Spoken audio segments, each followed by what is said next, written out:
Welcome to True Health Tuesday, and the truth will set you free.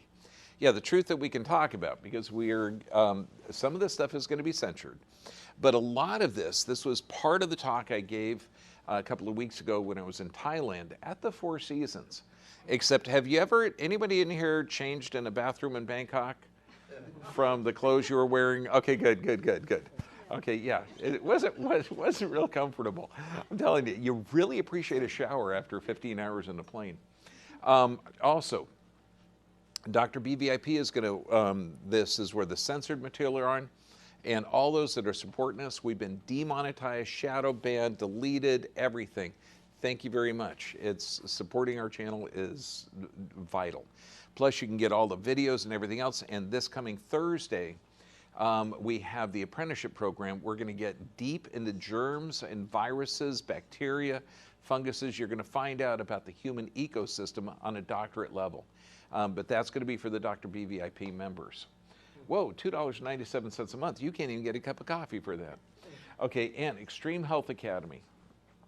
Bergman 14 is still the code that you can get on there, but this is amazing forums, and I encourage you to support Justin and Kate. I'm on there about once a month doing a couple of webinars. We may be doing it this weekend too. Now, again, this is one of the talks I gave right when I got off the plane. But I want you to know your potential. Now, this is Benjamin Radford, 2009. The difference between life expectancy and lifespan. Okay, now let's say you take an animal in the wild. Okay, and let's say you take an elephant who's got a lifespan, okay, and we're talking in the wild, healthy, they can live well over 100 years, okay? However, their life expectancy in a zoo is considerably less, okay? Why? Because they're not designed to live in a zoo. So your life span, okay, if you were in a normal human environment, is around 115 to 120 years. And we have people that achieve that. So why aren't we getting there? Why aren't we getting there? And this is where thought should, why? Because you are animals in captivity. Now, Public Health in 2013, they're saying there's a rise in Alzheimer's. Now, we can see there's certain medical procedures that induce aluminum. There's aluminum cans, there's aluminum in a lot. And we do see aluminum deposits, okay, that are negatively affecting brains. But that's not the only thing. What else could be altering your genes or altering how your expression is to where nervous system and Alzheimer's rose in 7 out of 6 countries? Now, they're saying epigenetic changes. So that means that your genes have adapted over thousands of generations, but there's a control above the genes negatively affecting your expression. So this is why you're not reaching your potential. Now, when you look at the cells, all the cells in your body, okay, actually have to take in nutrients, produce proteins, and eliminate waste products. But what proteins are they producing? They're producing based on DNA, which is a double helix inside of the nucleus. It's not the sexual reproduction. The nucleus is the blueprints. Now, there's a covering protein in there that decides what protein that cell is going to produce and what cell's protein isn't going to produce. So the cell can produce a protein that could cause cancer. Cell can produce a protein that would eliminate cancer. So it's really based on the stimulus of that cell. Now, inside of that cell is powered by mitochondria. Mitochondria are the powerhouses of the cell. Here's what's weird. The mitochondria have different DNA than in the nucleus. No, I want to see this expression of like, whoa, dude, that's so cool. The mitochondrial DNA is actually given to you by your mom. Okay, they're always carried in the female DNA. And I know there's a couple of people going, female, there's no more genders. No, there's male and female. Okay, this is it. Okay, this is biology. Okay, but it's carried on the female. It's come from the ovary. So the mitochondrial DNA is slightly different. But any defect or mutation in the mitochondrial DNA. Think of this. Can cause diseases, make the body weak and uncomfortable to produce energy. Ultimately affects the muscles, organs, kidney, and brain. Wow, so anything that negatively affects the powerhouse of the cell can alter everything. Now, you're living in an environment that is completely bizarre. Like if you were in, oh, say the Spanish Inquisition era, they would, or let's say the witch hunting era, okay, back in the 1600s, back east. Okay, they would had a belief system of evil spirits and sin being the causative factor of disease. Now, for the last about 120 years, we've been in the pharmaceutical industry where your body is going to develop a symptom, okay, and I feel that symptom is probably there for a reason. Okay, stop me if this sounds completely crazy. Okay, and genetic is not going to be it. Oh no, it runs in my family. Everybody has high blood pressure. Really? Okay, you're making mine high. Okay, so are these really diseases or adaptations? Well, you're living in an environment now where the educational system is taken over by the pharmaceutical industry. So the doctors are actually taught that these are actually diseases. And then there's certain chemicals that you can give to these people. Yes, they have side effects, okay? But you don't need to think about that. As long as the blood pressure is down lower, then you're doing something good. This is why a diagnosis, okay, where you have to come up and label this person, okay, and then you can give it to them. Now, how effective is this at achieving health? Do we have the healthiest population the world's ever seen, or do we have the sickest industrialized nation the world's ever seen?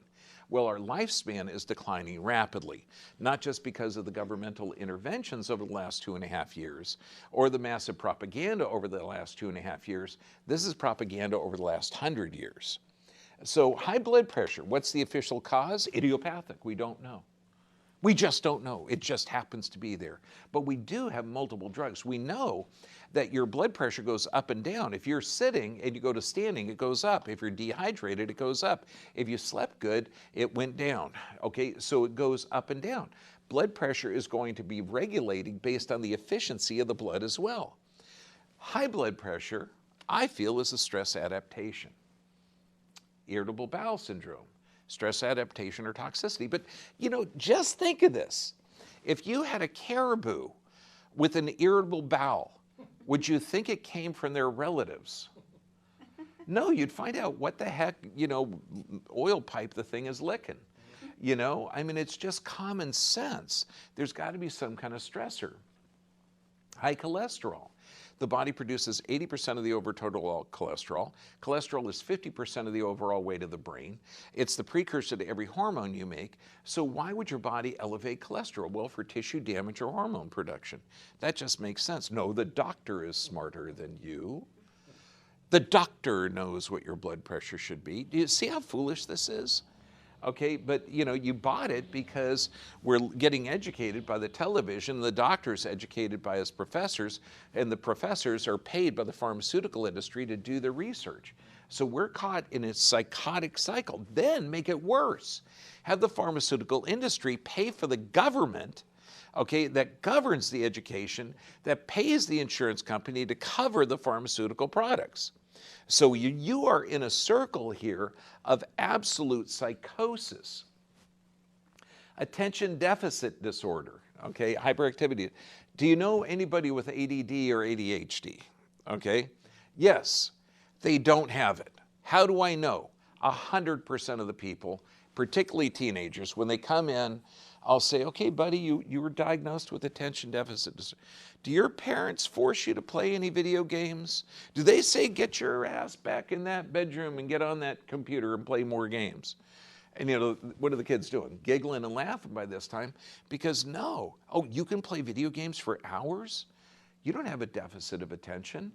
You just don't care about what other people care about, okay?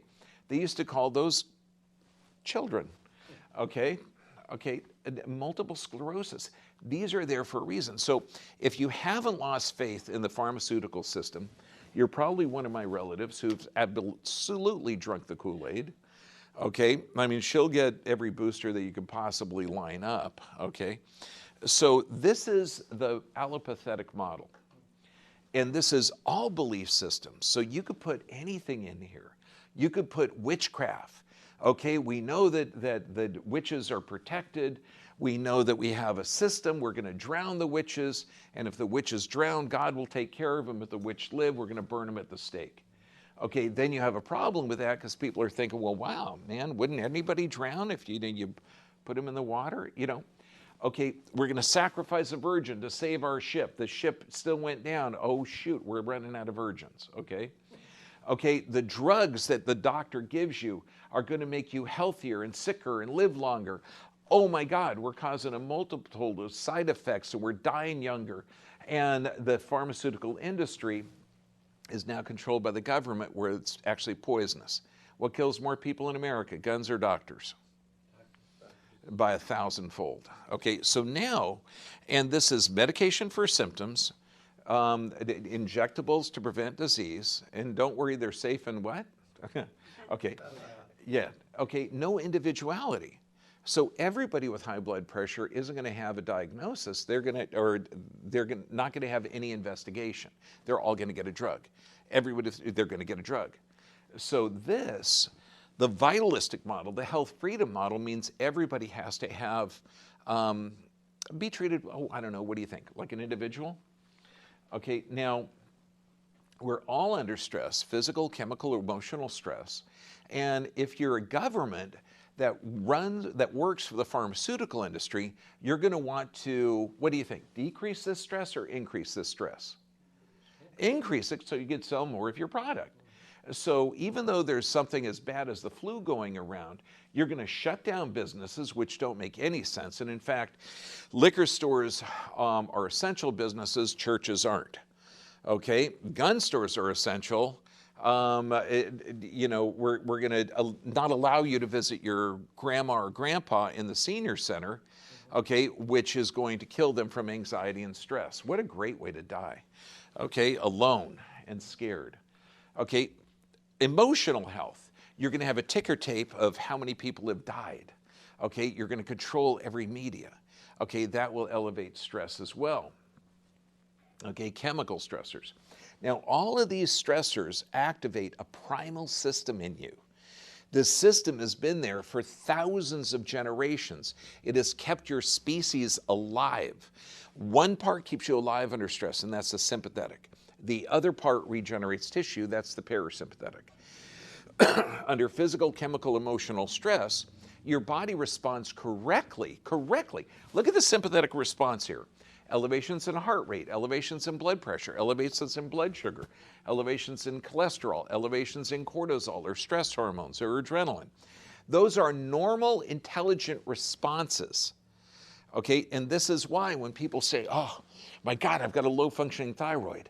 No, you don't. Your thyroid is functioning correctly based on your stimulus. Oh, I got high blood pressure. No, you don't. Your body's responding correctly based on the stimuli. Oh, I got elevations in adrenal hormones and cortisol, and what do I do about to lower my cortisol? Your body's responding correctly based on the stimulus. Do you understand? There's nothing wrong with the body when you're developing the high cholesterol, blood sugar, or any of those. It's responding correctly. And if you're in a constant parasympathetic state, you have no energy to do anything. You can't live. Now, when we can actually measure this autonomic nervous system, because you live your life through your nervous system, this regulates and controls every function in the body. We have the sympathetic on one side, parasympathetic on the other side. Zona verde in the middle, I mean the green zone in the middle. Okay, you want to be at the top of that. That's called normal. Thanks, God. I just get so confused. Okay, normal. So if you're in the red on the left-hand side of that, that means you're in a sympathetic dominant state. If you're on the right-hand side of that, you're in a parasympathetic state. Both of those are going to have a similar effect. It means that your body is in a chronic state of stress or it can't repair. Both are going to have a similar effect. But at least you can measure it. So now, if you measure the stress and find out the person is under stress, okay, you have a genetics that will adapt to that stress. This is everybody. Like if you're stressing your body, stressing it out, you're going to get bigger muscles. Okay, it's a good thing. Okay, if you're stressing your lungs out, you're going to get good. But if you stress it out too much, it's not good. Now, epigenetics, we're talking about how the mitochondrial, you get that DNA from your mom, and it is passed down through all the females of our generation for thousands and thousands of years. Epigenetics, a control above the genes. It turns out that the psychotic healthcare system that you find yourselves in, particularly in the Western countries, the pharmaceutical controlled industry, that when you give a chemical to alter your physiology, and figure every chemical that they're giving, you're right, I should call it medicine, okay? But no, that would be a lie, okay? It's not a medicine, it's a chemical. And this is what the FDA, the Food and Drug Administration, used to be. They used to be called the Chemistry Board, to make sure that you would be okay with the chemicals that they're giving you. So these chemicals, the chemicals to lower cholesterol, the chemicals for antidepressants, even though they cause depression and suicide, the beta blockers, diuretics, those are all blood pressure drugs that increase your risk of stroke. Methotrexate, anti-inflammatories, this means Advil, Motrin, Aleve, anesthetics, antibiotics, all of these change your genetic expression. What would that possibly do? Knowing that your genes have been here for thousands of generations, what would changing your body's ability to produce proteins do? Heart disease, cancer, mental disorders. This is what our population is suffering from. Now, medication-induced mitochondrial damage. So remember, if you damage the mitochondria, you destroy your body's ability to produce healthy cells. What would that end up in? Alzheimer's, schizophrenia, bipolar, Parkinson's, ataxia, can't move, chronic fatigue. What type of drugs do this? Cholesterol-lowering drugs, analgesics such as Tylenol or acetaminophen, many others, psychotropic drugs, all of these. Almost every medication out there can cause this symptom. But remember, you're in a psychotic world where the chemical industry is paying the government, funding the media, so that you are given these toxic chemicals. Now, the New England Journal of Medicine, and this is 2015, do you think it's gotten better or worse? Okay, well, they said, for God's sake, don't go for your annual physical. Okay, it results in a battery of unnecessary tests, is ineffective in preventing disease. It's unnecessary processes and exams. What makes physicals make sense in theory, but hasn't been borne out in reality. There's an inverse relationship in health.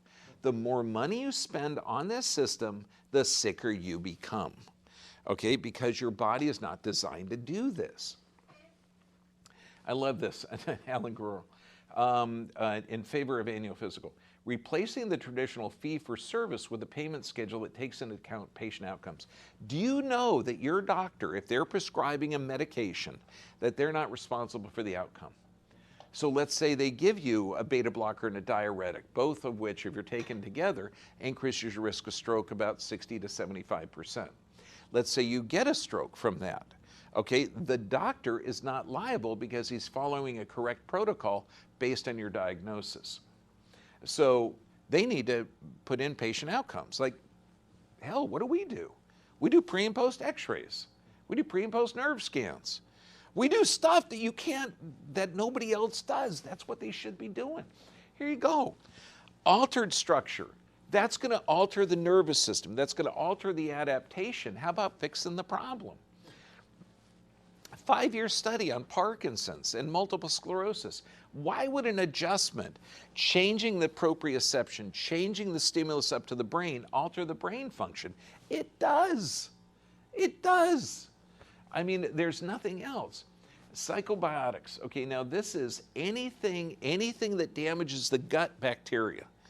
Now, I know what you're thinking. You're thinking, well, what about the chemical that we spray on genetically modified organisms?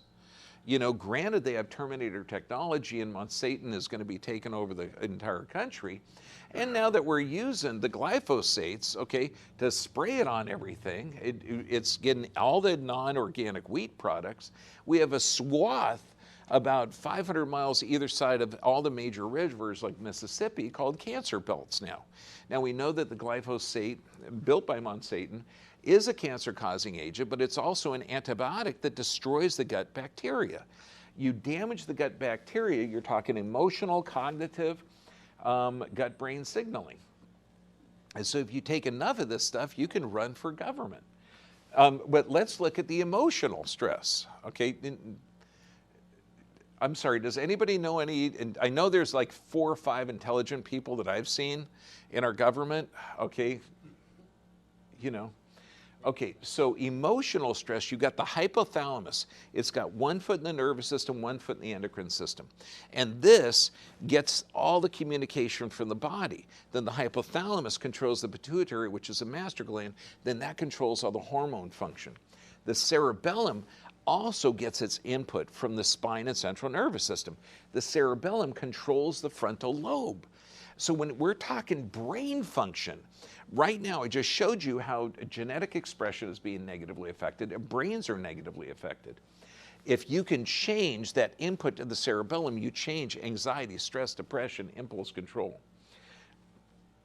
Cognitive affective syndrome. This means that if the cerebellum is getting abnormal stimulus, that means that if you change this input to the cerebellum, you're going to alter the information going in, okay, just like putting in a computer. What will it do? It affect the verbal, affect memory, spatial relationships, inappropriate behavior, language deficit. Again, it must be more governmental employees. Okay, so when you look at this, we have, which one has good brain stimulus?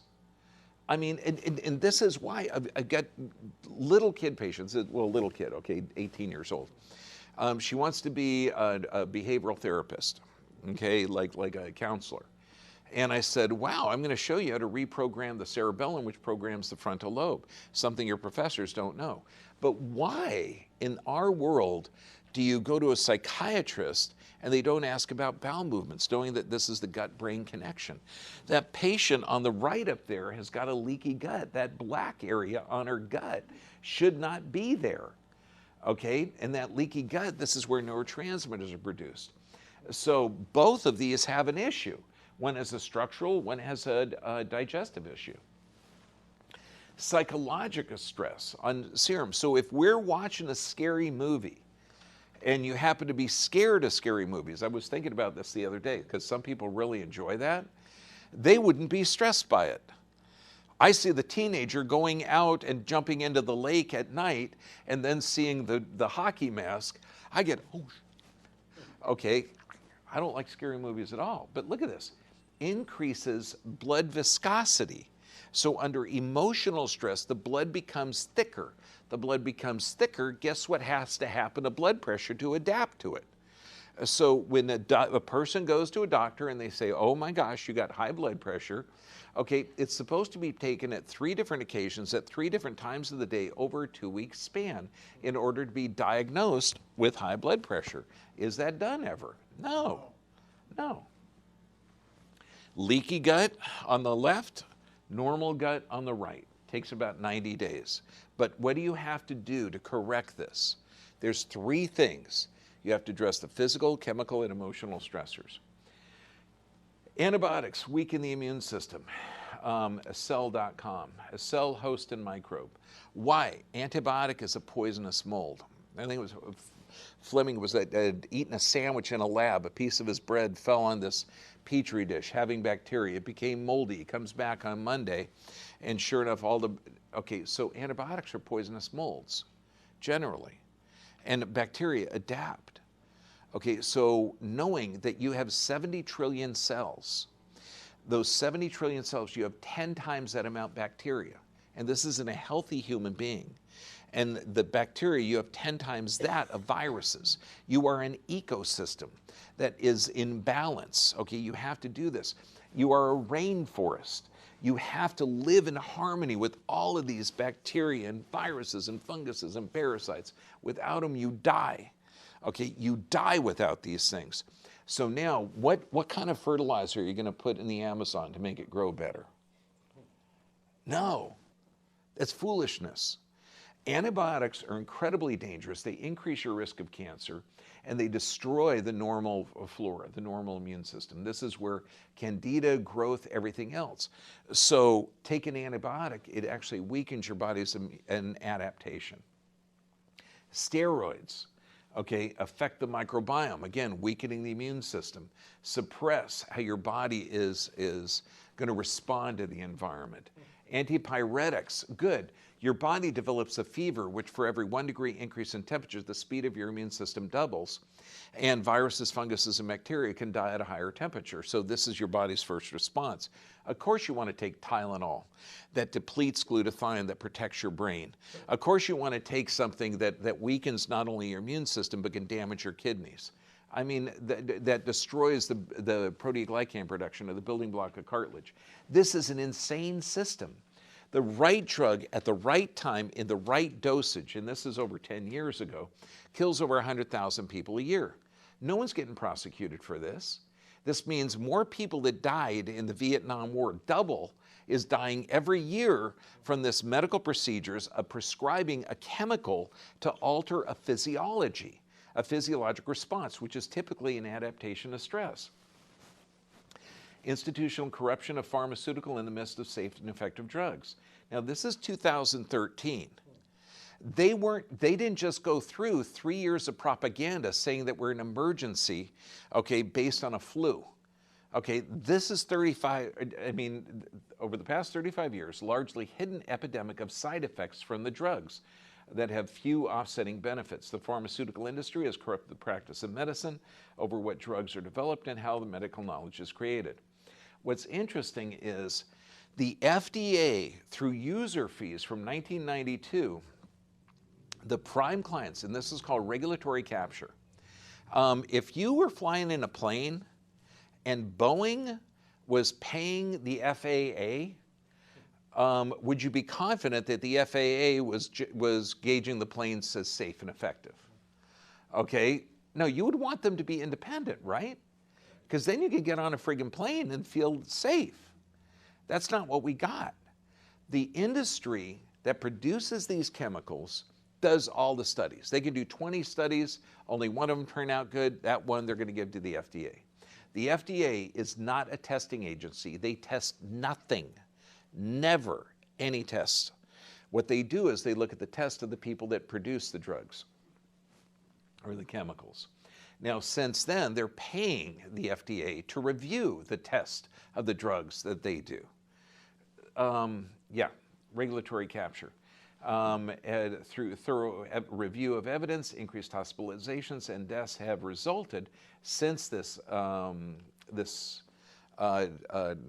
regulatory capture. So think of this. Is there any study out there that shows that cholesterol, high blood pressure, antibiotics, indigestion, blood sugar, constipation?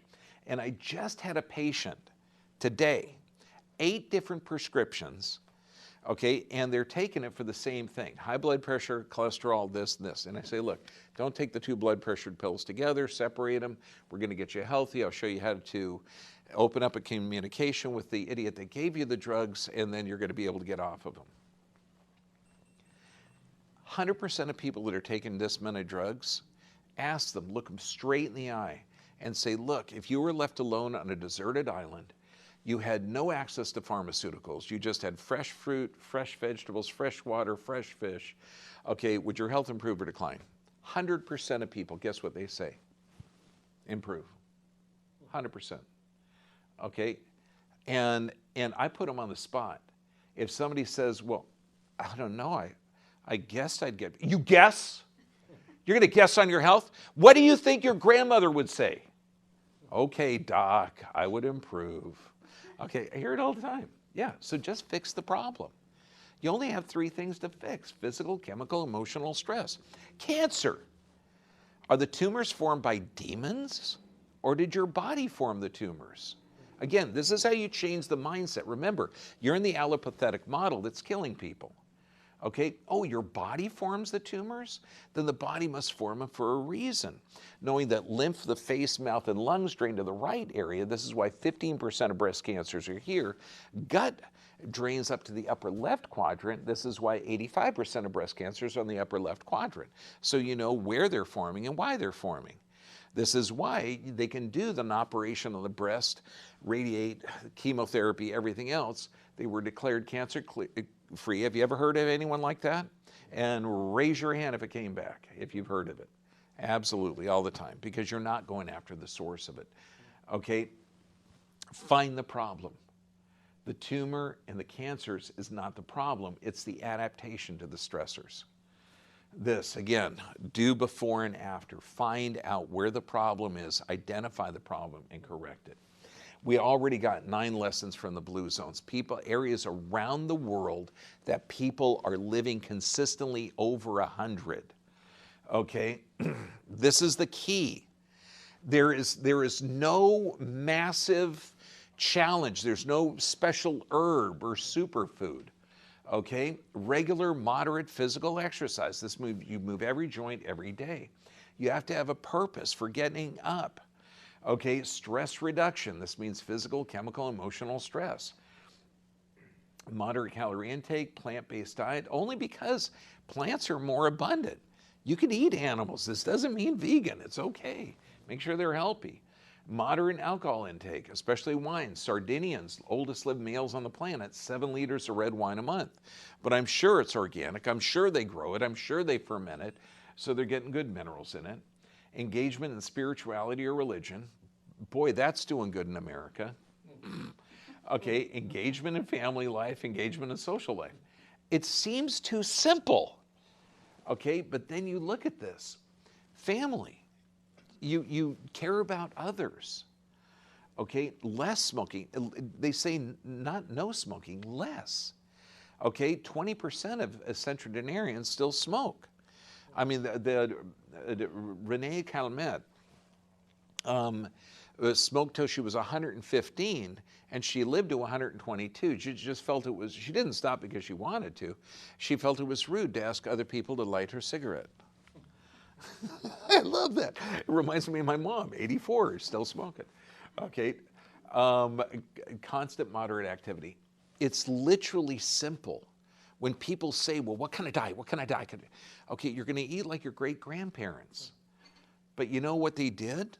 They ate organic, they ate seasonal, they ate with no preservatives, okay? And they ate varied. Okay, a lot of it was fermented, because that was the preserving process. It works. You need proper nerve supply because this is how you live your life, through the autonomic nervous system.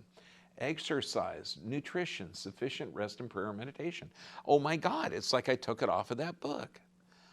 Yeah, it's really that simple. So is this the same thing we put up for cancer? Yeah, because that's an adaptation. Fibromyalgia? Yeah. Bowel disorders? Yeah. Okay, you don't look at the bowel as a problem. You look at it as an adaptation.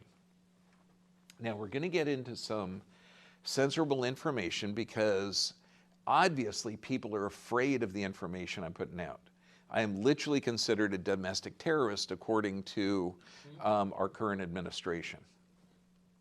So those that are watching Dr. BVIP, again, thank you for your support. It is really appreciated. And those with Facebook and YouTube, we're going to see you next week with some more vital information. It's actually going to be a really fun one. Like last week, we talked about viruses, bacteria, and funguses. We're going to talk probably about gut flora, which is really cool. It's not shitty at all.